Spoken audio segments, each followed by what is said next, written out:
tapi minum gitu. Oh, straw tak ada. Kena gini. Perah. Perah.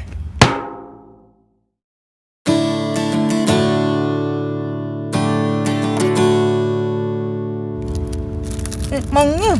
Dia straw dia ni hilang ni straw dia. Tarik straw dia. Mari mana? Makan tak lagi? Makan tak lagi?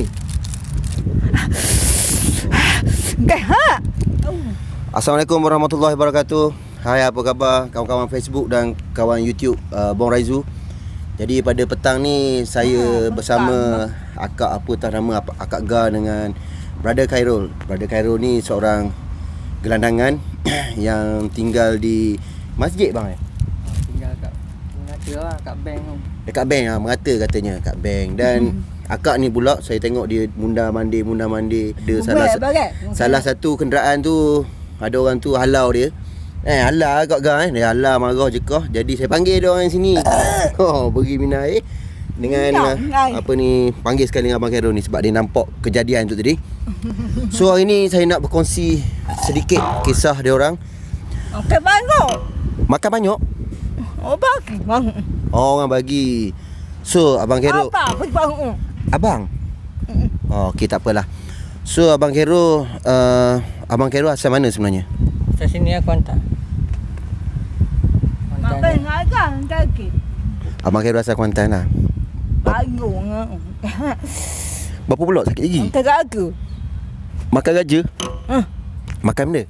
Nasi. Makan nasi. Abang Khairul orang Kuantan? Makan agak. Kuantan kat mana? Tanah Putih. Gagu. Tanah Putih. Gagu. Kemuk gagu. Kemuk pegaga? Bagi. Orang bagi pegaga. Pedas. Makan. Jadi Apa bagi banyak. ya. Jadi abang Khairul orang Kuantan memang lama lah. Memang asal Kuantan. Mago. Marah. Mau hakin mau. Siapa marah? Hakin kat apa? King Kong? Okey lah. So Abang Khairul orang Kuantan berapa orang adik-beradik? Ada 2 orang. 2 orang, saya 2 orang, yang betul tiri 3 orang. Tiri 3 orang.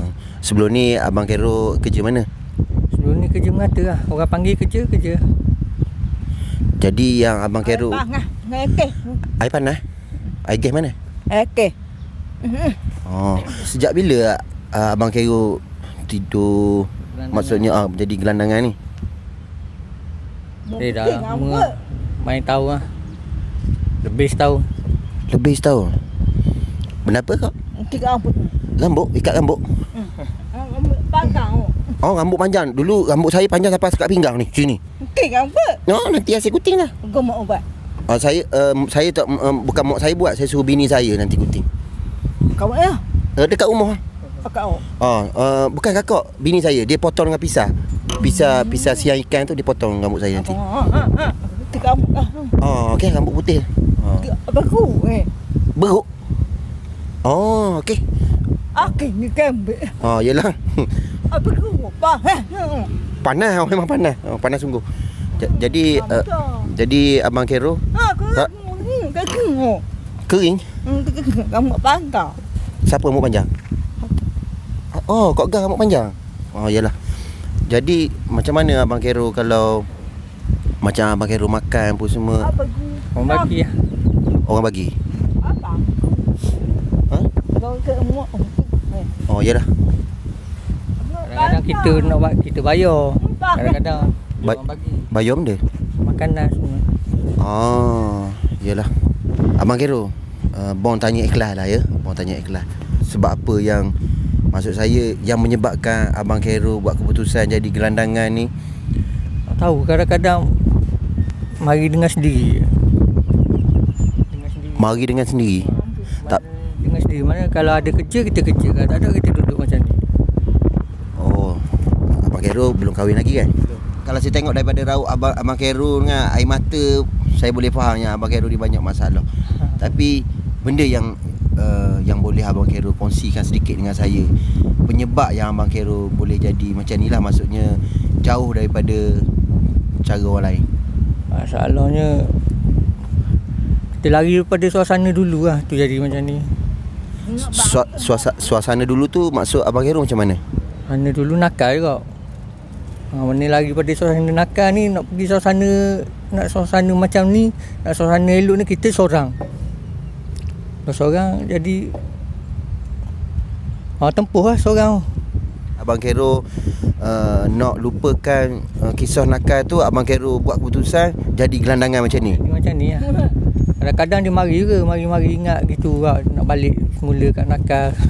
Sama nakal tu. Abang Khairul duduk di tepi masjid, Abang Khairul semayang tak? Kadang semayang, kadang tak. Macam mana dengan adik-beradik, keluarga? Adakah dia ajak Abang Khairul balik ataupun macam? Ada, ajak balik. Maknanya tegur lah, maknanya dia ajak balik rumah masing-masing lah. Mana adik ada ajak duduk dengan dia. Ada. Jadinya keluarga Abang Khairul ambil berat lagi dengan Abang Khairul.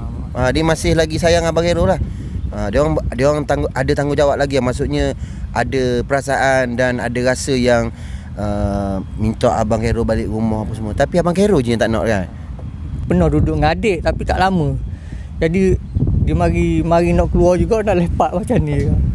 Kadang-kadang tak kerja, nak susah ke dia pun mana. Okey. Berikan. Panas. Panas. Yelah. Kak Gan nak balik dah? Abang tu. Lagi. Nanti kalau Kak Gan nak balik, nanti kan abang cari susah pula. Abang makan ke bang? Bang. Nanti ke air. Nanti abang marah pergi balik. Masih Kak ambil air tu. Wah, aku kai. Okey. Bagi kek. Bagi kek. Kek mana aku kai. Kait. Yalah. Aku apa? Sian pula. Molek Kak Gan. Mana tu? Bagus. Aku. Siap pula. Ramai bang orang gelandangan yang suka lepak, yang suka duduk di kawasan-kawasan tepi padang ni. Saya tak tahu buat apa yang dia orang suka tepi padang dengan tepi masjid. Buat apa Abang Khairul? Masjid ni tak macam masjid lain lah. Mana masjid ni, kalau tengok masjid ni dia terima orang gelandangan tidur tepi tu. Kadang kita pergi masjid lain payah nak tidur tepi tu lah. Maksudnya masjid lain memang orang tak bagilah. Hanya masjid besar Kuantan ni je orang. Masjid ni security dia pun jenis tak kisah lah, jenis boleh buat masuk lah. Tu ramai gelandangan kat masjid tu. Itu betul saya perasan. Ramai orang gelandangan, orang susah dekat tepi-tepi masjid ni. Pihak masjid Kuantan kita ni masih lagi beri kebebasan dengan beri kelonggaran kepada orang-orang gelandangan macam kita ni. Baguslah. Sebab separuh daripada masjid memang payah kan.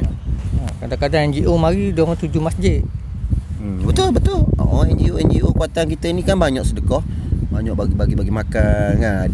Ada hari-hari dia orang buat program bagi makan ke orang gelandangan kan. Kalau macam hari raya ke apa-apa perayaan, balik rumah ke ataupun duduk sini? Baru ni rasa nak balik lah. Macam tu lah.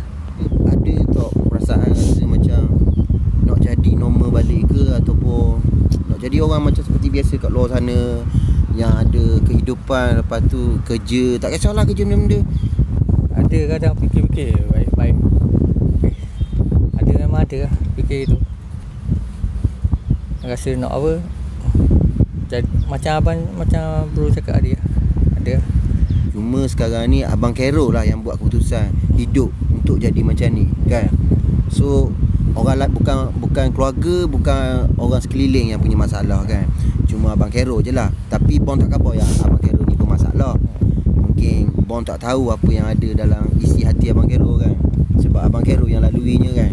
Jadi waktu Abang Khairul ni masih ada peluang lagi lah nak cerah.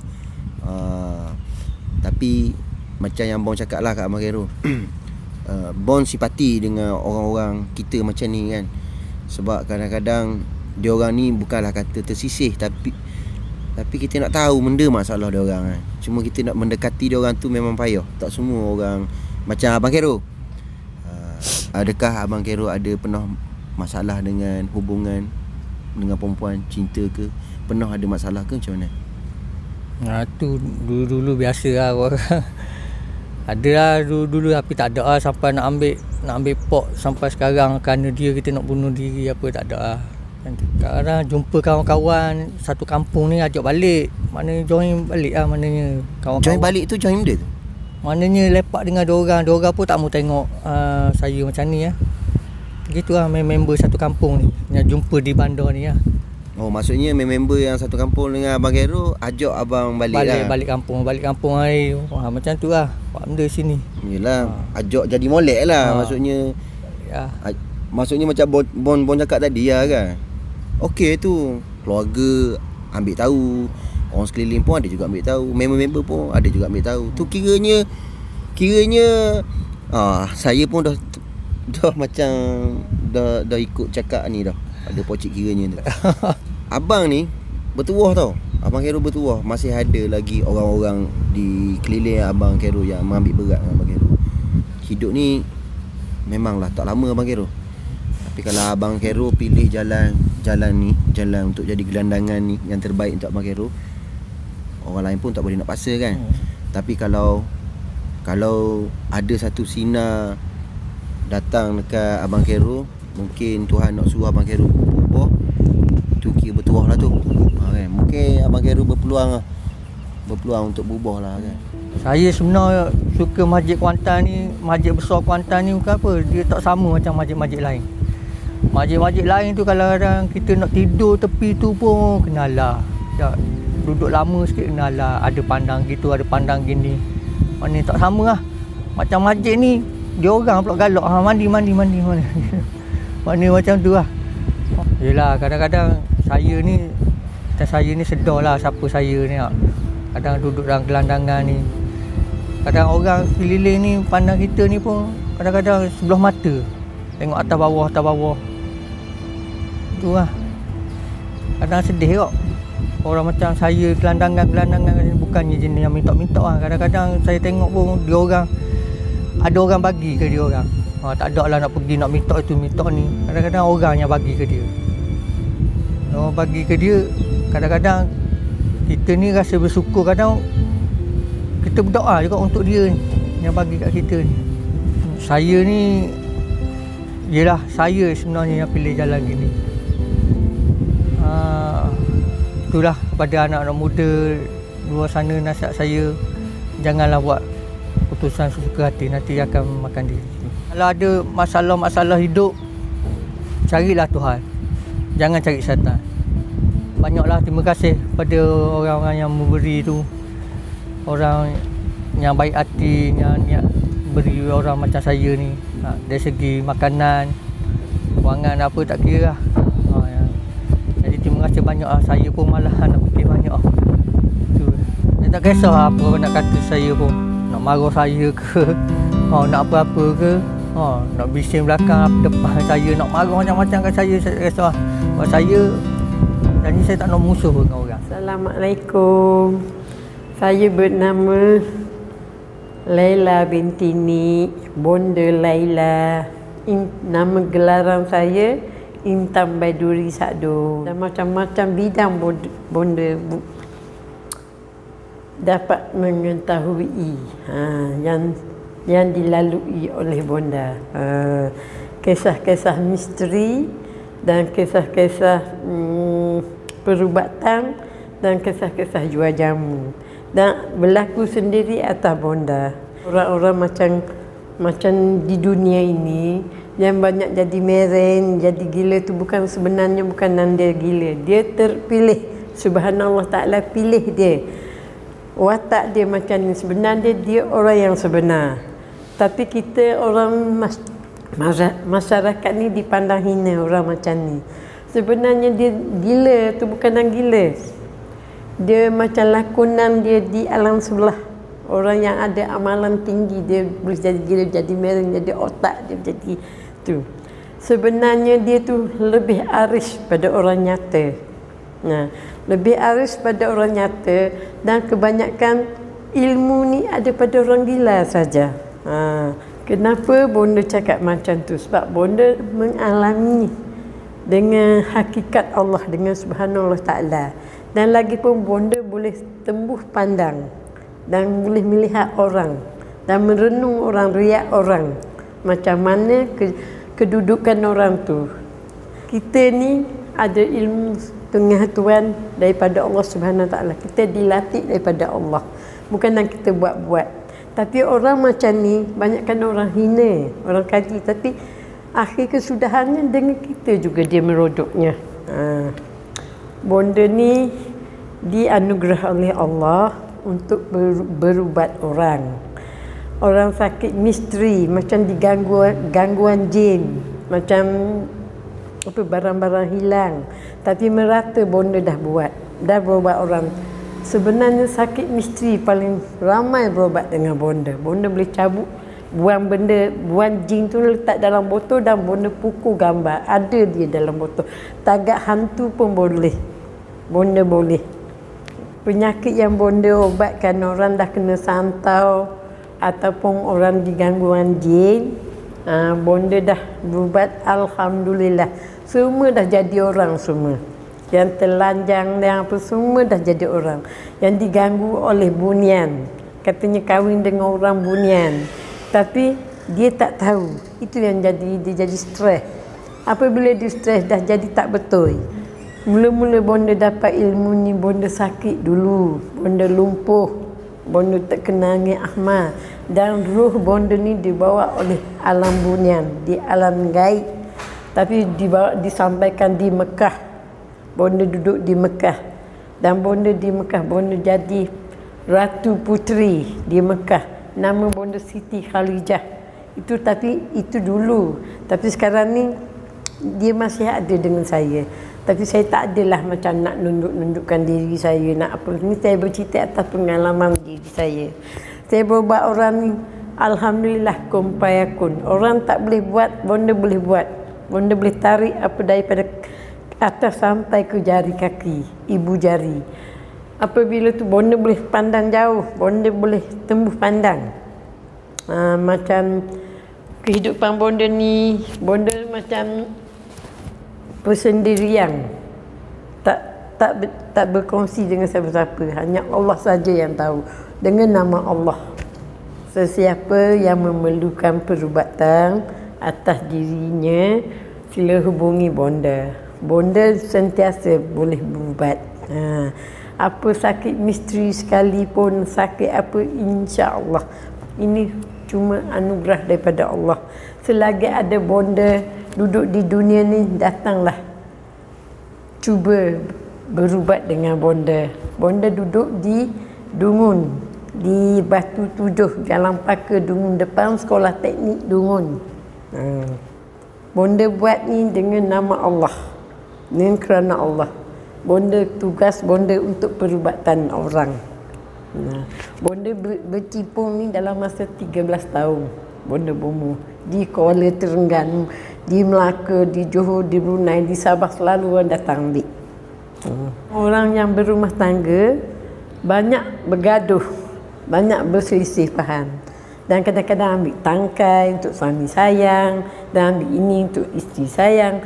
Itu sebenarnya bukan. Tangkai itu melalui jin, yang itulah memperkosakan tubuh badan kita, yang selalu erat asyik bergaduh selalu. Cumanya kalau kita nak baik, kita solat hajat, kita minta dengan Subhanallah Ta'ala, kita mengaji tiap-tiap hari, mintakan Allah tu bagikan, satukan silaturahim kita, dan rumah tangga kita kekal sepanjang masa. Dan lagi kalau kita tak solat, kita tak dengar cakap tengah sebelah tak boleh. Dan jangan sekali-kali main bomoh hitam. Bomoh hitam tu bahaya, merosakkan rumah tangga kita. Dia hanya nak duit saja. Cuba kita buat sendiri, ataupun kita cari bomoh-bomoh yang aling. Sekarang bonda nak ucapkan terima kasih, dan nak ucapkan kepada anak debong kita yang syurkan bonda bercerita.